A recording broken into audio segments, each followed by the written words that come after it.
Seguim en l'estand de premsa de la Fira de Tots Sants de Cocentaina i tinc al meu costat a Rafa Camps, gerent de l'empresa BHT, per a parlar de tecnologia, una tecnologia molt curiosa que serveix per a fer un recompte tant de cotxes i persones, que és el que ens permet fer les estimacions de gent que ve a la fira durant els 4 dies. Rafa, conta'm com funciona la tecnologia i com s'utilitza per a fer aquest recompte. Hola, doncs mira, el que estem fent nosaltres és utilitzar diferents tecnologies per a cada necessitat.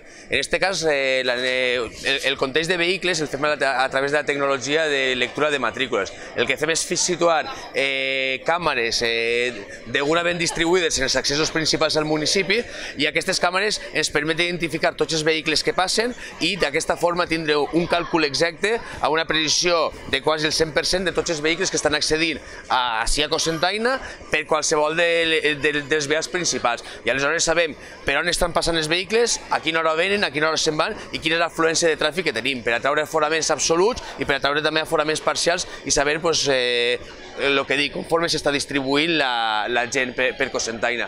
A més, una vegada els visitants que tenim ja aparquen en els diferents pàrquings que hi ha disponibles per a ells, podem saber per on s'estan manejant a través dels seus smartphones, perquè tenim diferents punts ubicats de forma estratègica i aleshores sabem per on es maneja la gent i quines són les zones que estan tenint major interès i major afluència de gent. I tot això en temps real.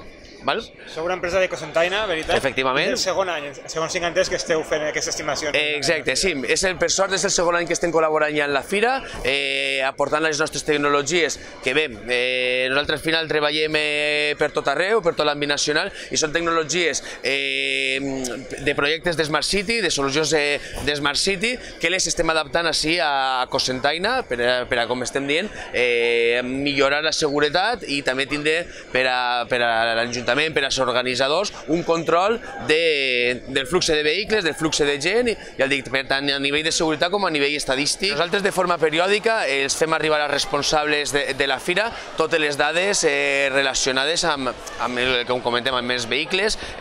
Fem unes fulles de càlcul amb molts vehicles estan circulant per cada punt, en cada tram horari o en cada hora, al igual que vianants. Sabem per on estan manejant els vianants i quina és l'afluència a cada una de les zones principals de la fira.